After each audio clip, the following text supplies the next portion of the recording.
Happy Friday, everybody. Hope that you're having a wonderful end to your work week. I'm CJ LeMaster, lead investigative reporter for WLBT and your host for the WLBT Plus digital news desk here on this Friday, September 26th. We've got a lot of news to get to. We got some of you watching us on Facebook right now, also our OTT platforms and on YouTube. Thanks to everybody for watching. The first thing that we want to get to is this case that we've been telling you about now for a couple of days.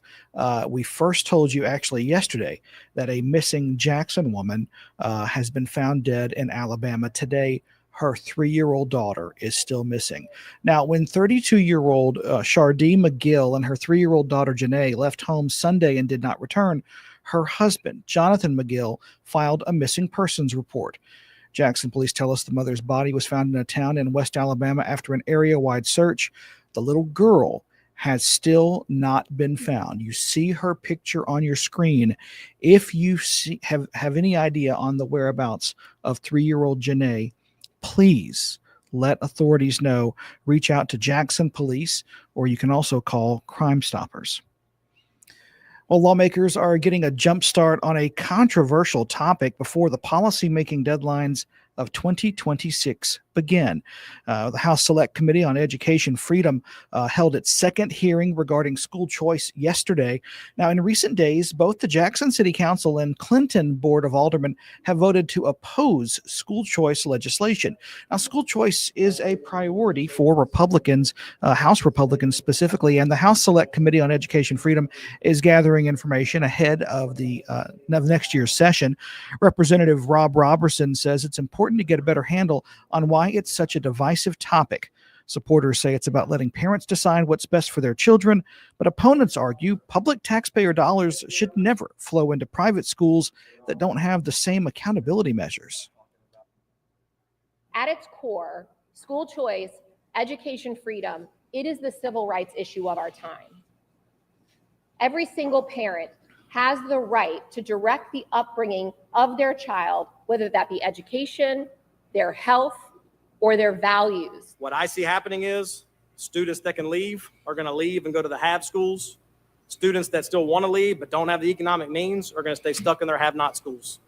Except their have-not schools, they're now going to have less students, less funding, less teachers, and bad's going to get worse. House leaders offered up some forms of school choice expansion during this year's session, but the efforts were not successful. That would have included making it easier to transfer from one public school to another. The report cards are in, and we're getting a fresh look at how Mississippi school districts have actually performed over the past year. When the State Department of Education released accountability scores last year, a little over 85% of schools and nearly 94% of districts earned a C grade or higher. Those numbers are now down a bit.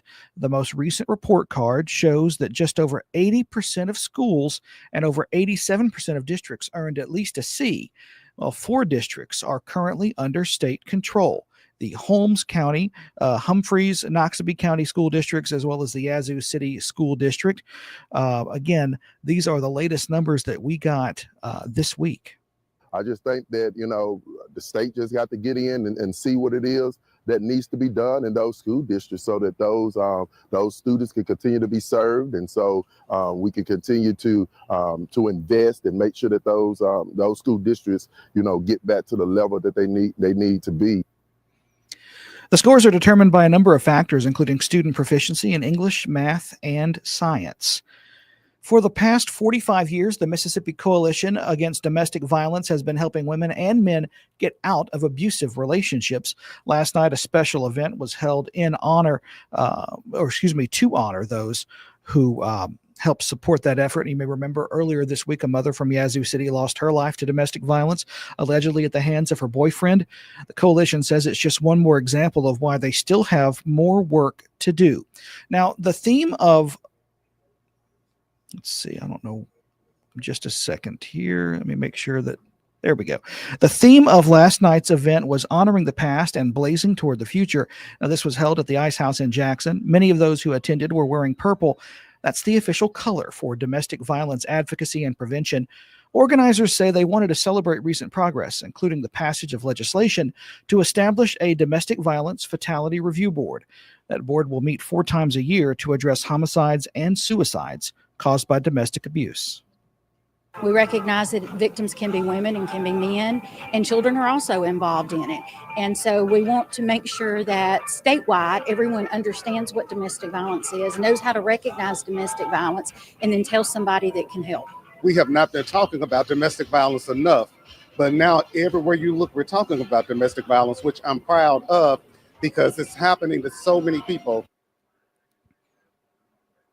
Now, special Purple for Peace awards were given out last night to people who work to get victims to safer environments. And if you want more information, you can find it on the Mississippi Coalition Against Domestic Violence website. Mississippi's Public Service Commission met yesterday to discuss the different issues facing Mississippi's power grid, as well as some solutions to addressing those problems. Commissioners were joined by energy and utility leaders with the goal of finding ways to improve the power grid. One of the ways the state's looking to be resourceful with its energy is the idea of utilizing partnerships with data centers.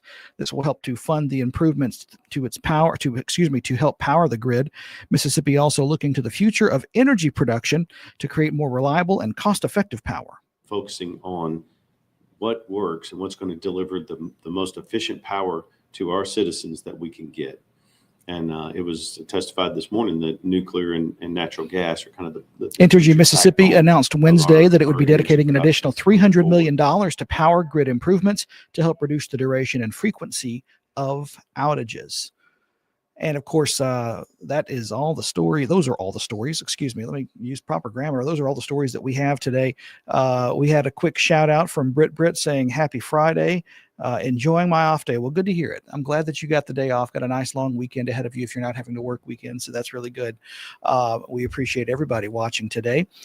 Before we let you go, we'll have a quick word from our sponsor, Jackson Water. Don't forget, we have more on the way, 2:30 p.m. today. First alert weather update here, also at 6:30 p.m. And we also have our early evening newscast that start at 4 p.m.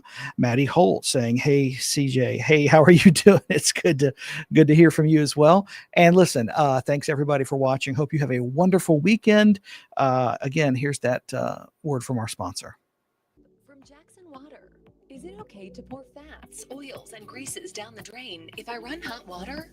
No! What if I run the garbage disposal? No! How about if I use dish soap at the same time? No! Instead, hang on to a few containers to store and toss old cooking fat and grease once you're done. Jackson Water. Water for all the time.